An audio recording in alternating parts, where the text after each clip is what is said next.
नमस्कार है दोस्तों, छत्तीसगढ़ न्यूज अपडेट में तो इस समय की बड़ी खबर सामने आई है। रायपुर 60 लाख की डकैती केस, करीबी निकला मास्टरमाइंड, दोस्त और उसकी पत्नी के साथ मिलकर की वारदात। 59,50,000 रुपए बरामद। रायपुर में 60 लाख की डकैती केस में पीड़ित का एक करीबी ही डकैती का मास्टरमाइंड निकला। खुलासे से पहले ही मीडिया को ये इनपुट मिल गए थे। अब पुलिस ने भी इसी बात का खुलासा करते हुए 10 लोगों को गिरफ्तार किया है।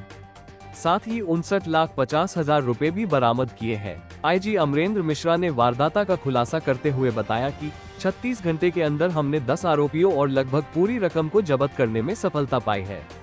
डकैती का उद्देश्य पारिवारिक पैसों के बंटवारे को लेकर था।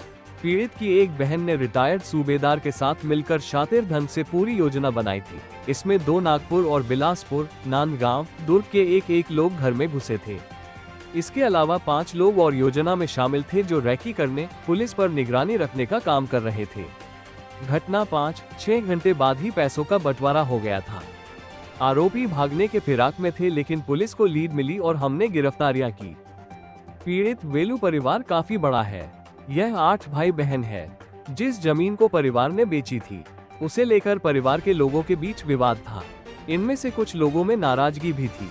इसकी भनक लगते ही पुलिस का शक करीबियों पर गहरा गया था। पुलिस लगातार परिवार के सभी सदस्यों से पूछताछ कर रही थी। वारदात के दौरान वे कहां पर थे?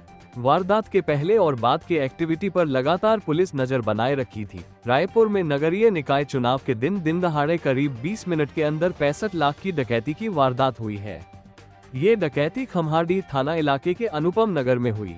डकैत कमांडो ड्रेस पहनकर घर के भीतर घुसे, बुजुर्गों को पिस्टल अड़ाकर बंधक बना लिया, फिर डराने के लिए नकली इंजेक्शन लगाया।